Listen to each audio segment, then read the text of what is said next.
আসসালামু আলাইকুম সবাইকে। কেমন আছেন সবাই? আশা করি সবাই ভালো আছেন। আমিও ভালো আছি। এই যে দেখেন আজকে রান্না করছি হচ্ছে খিচুড়ি। সকাল সকাল ঘুম থেকে উঠে সংসারের কাজকর্ম শেষ করে একটু খিচুড়ি রান্না করলাম। অনেক দিন পরে খিচুড়ি রান্না করলাম। আসলে সকালবেলা বেশিরভাগ আমি রুটি বানাই। আজকে আবার রুটি বানাইলাম না। রুটি খাইতে খাইতে আর ভাল লাগে না।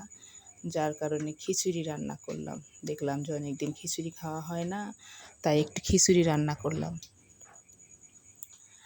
সেদ্ধ চাউল, পোলার চাউল আর হচ্ছে মসুরের ডাউল দিয়ে ঝরঝরা করে খিচুড়ি রান্না করছি। ঘরে ডিমও নাই যে একটা ডিমের অমলেট করে খিচুড়ি দিয়ে খাবো। এই জন্য দেখলাম এমনি ঝরঝরা করে খিচুড়ি রান্না করে।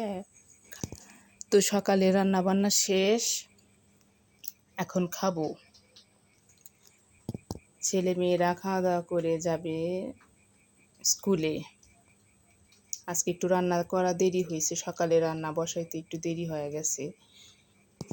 ঘুম থেকে উঠতে একটু দেরি হয়েছিল, এই যার কারণে রান্না করতে একটু লেট হয়ে গেছে।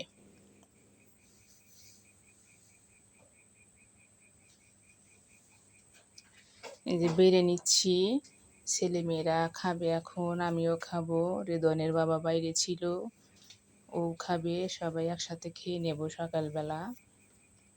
আজকে দুপুরবেলার ভিডিও নেওয়া হবে না, কারণ আজকে একটু কাজের চাপ আছে। দুপুরে বেশি ব্যস্ত থাকবো, যার কারণে দুপুরের ভিডিওটা নেওয়া হবে না।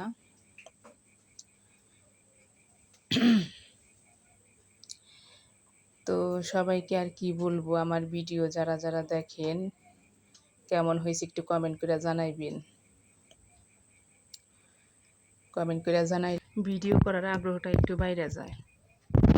ভিডিও করতে ভালো লাগে। এই যে খিচুড়ি রান্না করছি, একটু ভালোই হয়েছে, খারাপ হয় নাই।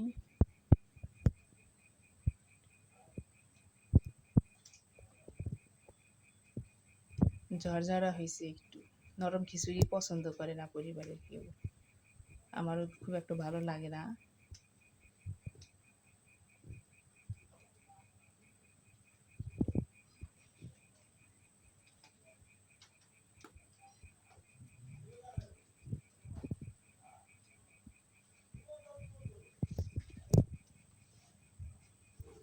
ডাউল দিছি,